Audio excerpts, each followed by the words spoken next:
everyone, welcome back to our YouTube channel of Poltekkes Kemenkes Denpasar, and you are gonna meet again with me, Cahaya Paramita, as your dearest host, as host for a new podcast, a new segment of podcast called Sandiwara atau Santai bareng Direktur dan Wakil Direktur Poltekkes Kemenkes Denpasar. Karena tidak ada dusta di antara kita, no play guys, this is Poltekkes Kemenkes Denpasar.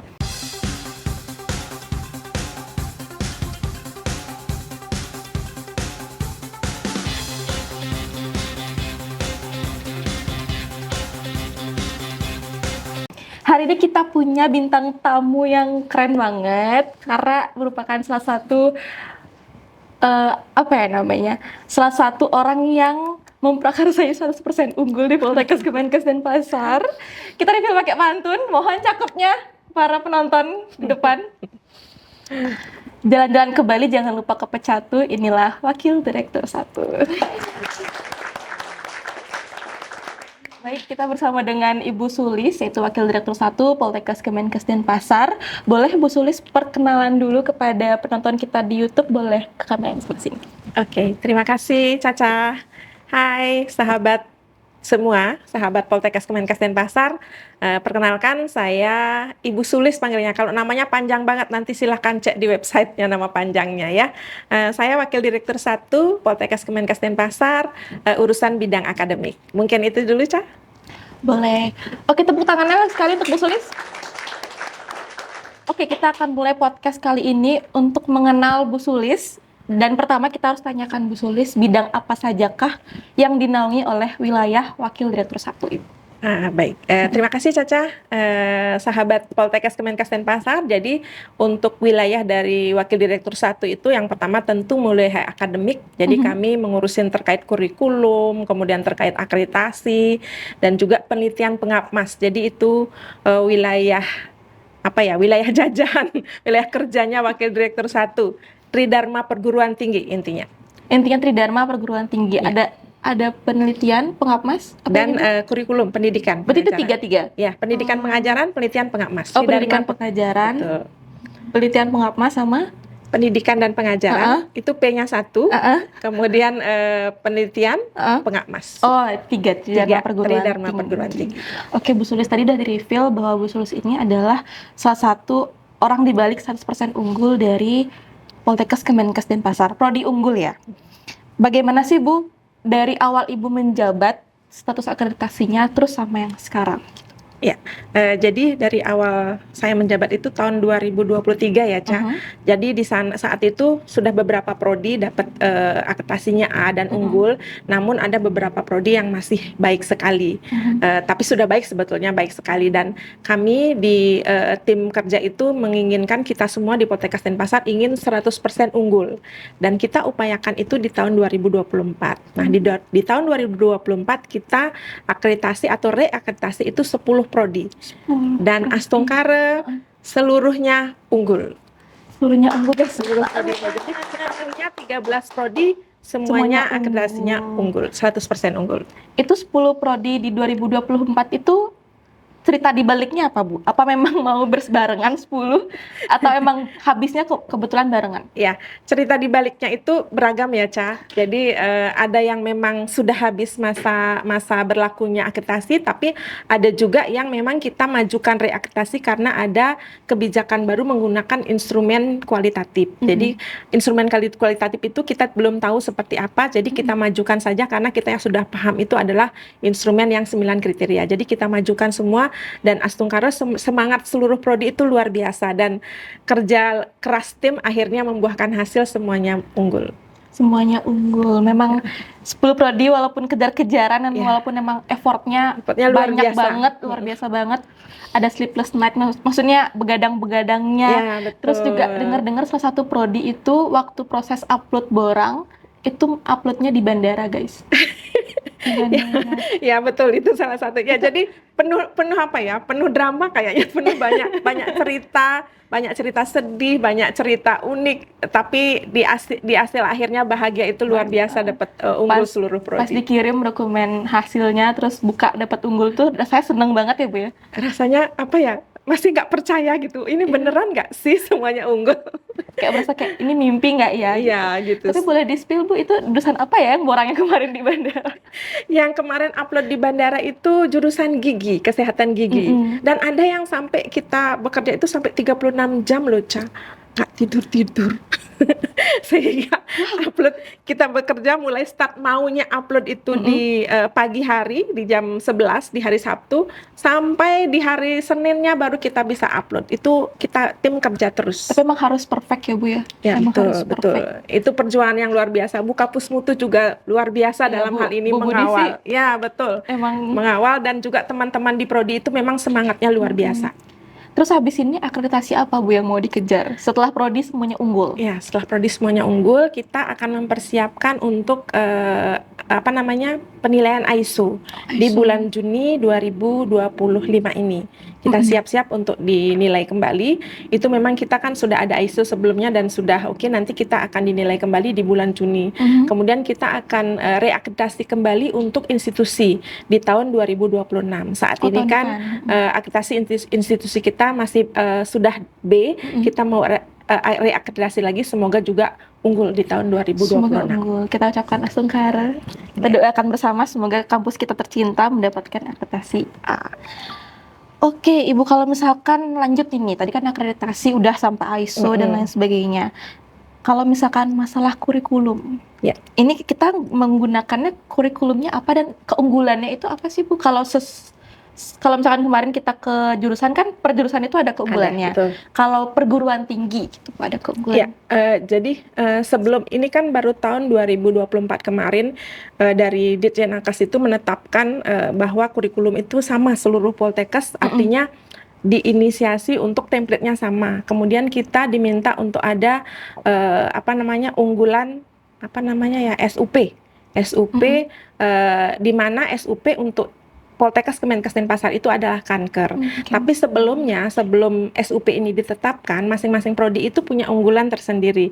Ada yang komplementer, kemudian ada yang ada yang bencana, ada yang gawat darurat, ada yang dietesen pariwisata, kemudian TLM juga macam-macam. Jadi banyak unggulan prodi. Namun kita tetap tidak terlepas dari misi institusi kita, yaitu kesehatan pariwisata. Jadi tetap nge-match ke sana. Termasuk juga unggulan yang sekarang itu untuk kanker, kita juga mesti nge-match dengan kesehatan pariwisata. Berarti digabungkan gitu Bu? Iya, digabungkan, tapi masing-masing prodi itu punya ciri tersendiri, cuman dia masih menginduk atau tetap menginduk kepada kanker ini. Jadi kalau kedepannya orang mau belajar tentang kanker, perawat yang ahli kanker datang ke Denpasar, gitu, TLM yang ahli kanker, pokoknya dia spesifik mempelajari pemeriksaan tentang kanker, dia datang ke Denpasar belajar. Demikian juga jurusan-jurusan yang lain. Berarti SUP itu per Poltekkes beda Bu? Beda.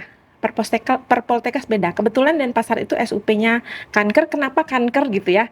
Kenapa kanker? Karena memang saat ini kan kanker itu lagi naik ya, naik trennya naik. Dan di Bali sendiri kasus kanker itu cukup tinggi. Dan di Bali ada rumah sakit yang memang unggulannya adalah kanker. Contohnya Bali Mandara yang baru ini baru di launching ya. Mereka punya ruangan atau unit yang khusus menangani kanker yang dia sebut kanker terpadu. Di rumah sakit swasta juga ada Prima Medica, di rumah sakit Promurah juga memang khusus ada layanan kanker. Jadi kalau untuk tempat praktik kita nggak usah khawatir, Cak. Udah ada? Iya, betul. Sudah ada, stakeholder sudah juga bekerja sama dengan kita. Guys, daripada kita kelewatan, kita belum mempersilakan Bu Sulis untuk minum kopi karena nih baunya udah menggoda, harumnya sudah menggoda ya. Dan Bu Sulis sudah lirik-lirik dari tadi. Betul, ini kopi ini menambah inspirasi, Cah. Benar, Bu, silakan Ibu. Ini Bu Sulis sama-sama sukanya kopi pahit. Betul. Americano, guys. Langsung gimana, Bu? Rasanya gimana? Review dulu sedikit, Bu. Ya, kalau saya tuh memang pencinta kopi, Cah. Jadi ketika dapat kopi rasanya agak terang gitu. Jadi lebih terang. Tadinya belum terang, Bu. Tadinya belum terang, apalagi belum dapat makan ya. Waduh. Maaf, kita mengganggu waktunya Bu Sulis. Aman-aman. Oke Bu, tadi kita udah ngomongin kurikulum, terus ke Bali Mandara yang memang stakeholder kita juga kan. Betul. Oke, pertanyaan selanjutnya itu terkait dengan stakeholder. Gimana sih caranya Ibu untuk melibatkan stakeholder kita dengan kurikulum yang tadi dan kebutuhan di lapangan dan selaras gitu, Bu? Oke, jadi di dalam penyusunan kurikulum itu kami selalu melibatkan stakeholder, termasuk juga dalam penyusunan visi misi. Visi misi itu kan payungnya di atas ya. Jadi dalam penyusunan visi misi, dalam penyusunan kurikulum kami selalu melibatkan stakeholder.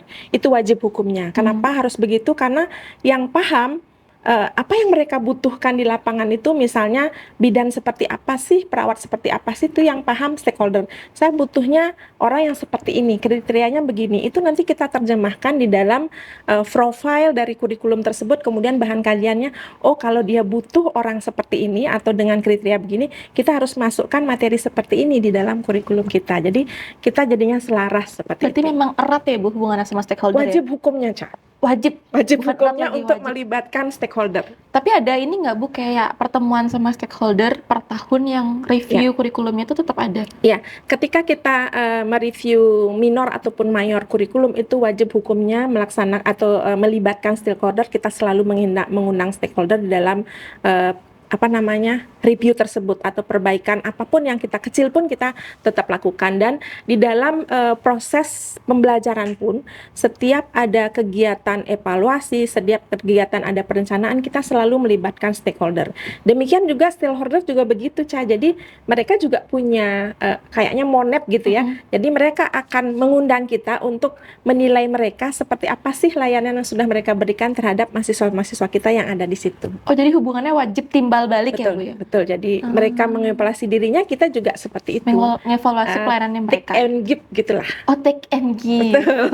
Benar. Jadi simbiosis mutualisme, kita membutuhkan lahan praktek, mereka juga membutuhkan kita sebagai penyalur. Kok penyalur sih? Sebagai institusi yang akan menempatkan mahasiswa di situ yang nantinya mungkin mereka akan menjadi karyawan di situ, seperti itu. Tapi Itu banyak ya, Bu, harapannya. jadinya gitu ya. Yang PKL, habis itu tiba-tiba di booking, dijadiin Oh banyak banget. karyawan di sana. Kemarin prop murah aja berapa? 100 lebih loh 100 perawat yang diserap di Sampai situ. sold out, Bu. Iya, Dosen sold out. Yang saya. banyak yang nyari dari klinik swasta itu, banyak yang japri-japri saya, Bu, tolong di-share ini, orang sudah habis semua, mau dicariin di mana Iya. gitu. Sampai lulusannya habis semua diserap di sana. Ya, sold out memang. Ya memang itulah ya mungkin mereka melihat kualitas juga ya. Kalau review kurikulum sama stakeholder itu per tahun atau ada Tidak. yang kecil-kecil yang misalkan hubungin langsung? Ya, jadi kalau review kurikulum itu, kalau dia review minor itu kita minimal 2 tahun sekali. Atau kalau seperti kemarin kan ada kebijakan dari pusat ya, ada semacam transformasi kesehatan, kemudian ada terkait dengan SUP, kita harus menjalankan SUP, itu kita walaupun misalnya dia belum 2 tahun kurikulum itu, kita review. Jadi review itu minimal 2 tahun atau kalau ada perubahan kebijakan. Oke. Seperti itu. Ya. Stakeholder kita kalau boleh tahu yang besar-besar tuh apa aja sih, Bu? RSUP kan, Prof Murah. Kemudian kalau rumah sakit nih ya, ada Bali Mandara, kemudian hampir seluruh rumah sakit di kabupaten yang ada di Bali itu kita pakai tempat praktek untuk anak-anak kita. Ya, tidak hanya. Jadi yang paling banyak mungkin tersebar itu perawat ya, karena dia ada di mana-mana dan mahasiswanya banyak. Bidan juga pakai tempat praktek pribadi, PMB. Betul, tempat praktek bidan mandiri. Ya, banyak juga. Itu tersebar di seluruh Bali. Kita juga bekerja sama dengan yang di luar Bali untuk mahasiswa-mahasiswa RPL. Oh, untuk RPL, rekognisi pembelajaran lampau. Betul. Jadi itu salah satu keunggulan Poltekkes juga ya, Bu ya? Iya, salah satu program yang menjadi incaran orang-orang yang sudah bekerja, Cah. Iya, termasuk saya. Termasuk saya. Dan Bu Sulis ini menurut saya sendiri role model banget, karena selain di Poltekkes Kemenkes Denpasar, Ibu juga aktif di organisasi lain. Boleh di-spill dong, Bu Sulis? Ya, baik. Jadi saya kan orangnya suka anak ya, suka dengan anak-anak gitu. Oh ya, spesialisnya kan anak ya, Bu? Iya, betul. Kebetulan di pendidikan atau studi saya terakhir itu mengambil spesialis keperawatan anak. Dan saat ini saya dipercaya, saya banyak organisasinya ya, tapi enggak apa-apa sih. Dengan organisasi itu saya belajar banyak, Cak.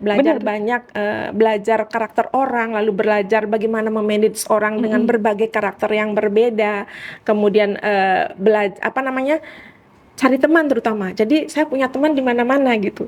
Sehingga ketika kita ada kemana gitu, teman saya ada di sana gitu. Jadi saat ini saya aktif di organisasi yang pertama IPANI ya, Ikatan Perawat Anak Indonesia. Nah, kebetulan kemarin baru dilantik 2025 ini untuk sampai 2030 sebagai ketua 5 tahun. IPANI Provinsi Bali. Wow. Itu apa ya? Periode kedua karena sebelumnya sudah, jadi nggak diganti gitu, dilanjutin lagi. Berarti sebelumnya 2020-2025 ketua juga, Bu? Iya, ketua, terus kemarin dilanjutkan lagi untuk 2025-2030. 2 periode katanya. Lanjut Bu, 2 periode. Ya, siap gitu. Kemudian saya juga aktif di PPNI Kota Denpasar sebagai Wakadiklat. Jadi wakil ketua bidang diklat, membantu ketua kami untuk ngurusin terkait pendidikan, pelatihan, seminar, peningkatan kompetensi para perawat. Oh, seperti itu. Jadi nyambung ya sama wakil direktur 1 ya, Bu? Iya, memang kayaknya saya selalu ditaruhnya di gitu-gitu deh. Mungkin passionnya ada di situ kali ya. Passionnya mungkin di situ, Bu. Tapi emang ngatur waktunya Bu Sulastya tuh patut diacungi jempol sih, guys. Ya, memang harus pandai mengatur waktu. Artinya saya tetap mengutamakan tugas saya di sini gitu. Tapi itu adalah bagian dari penunjang. Kalau di akreditasi disebutnya kepemimpinan publik, Ca. Benar. Oh iya, kepemimpinan publik. Betul, kepemimpinan publik itu penting dan itu ada poinnya di akreditasi. Pantas saja kita unggul. Tapi Ibu, kan kita hari ini lagi branding dan promosi Poltekkes Kemenkes Denpasar. Jadi gimana sih Bu Sulis mau mempromosikan Poltekkes Kemenkes Denpasar? Nih terakhir ya, Bu. Terakhir ya? Iya, silakan, Bu. Oke. Tadi kan sudah cerita ya, 100% unggul gitu, mau apa lagi gitu ya. Jadi teman-teman atau pemirsa apa namanya kita topiknya? Sandiwara, pemirsa podcast Sandiwara ini, jadi masyarakat umum siapapun itu, kami mengundang untuk sebagai mahasiswa di Poltekkes Kemenkes Denpasar, karena memang kami adalah perguruan tinggi negeri satu-satunya di Bali di bawah Kementerian Kesehatan. Dan yang terpenting 100% unggul prodinya. Mau masuk prodi manapun itu oke.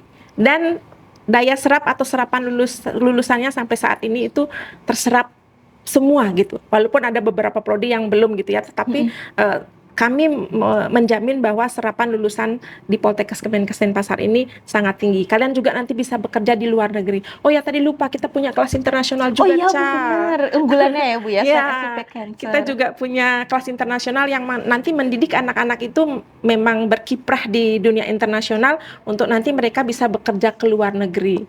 Keren kan bekerja ke luar negeri? Keren.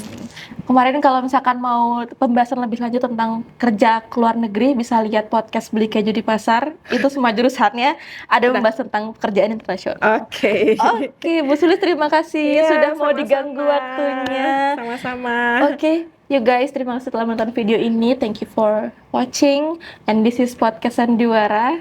Tidak ada dusta di antara kita. No play guys. This is Poltekkes Kemenkes Denpasar. See you, bye-bye.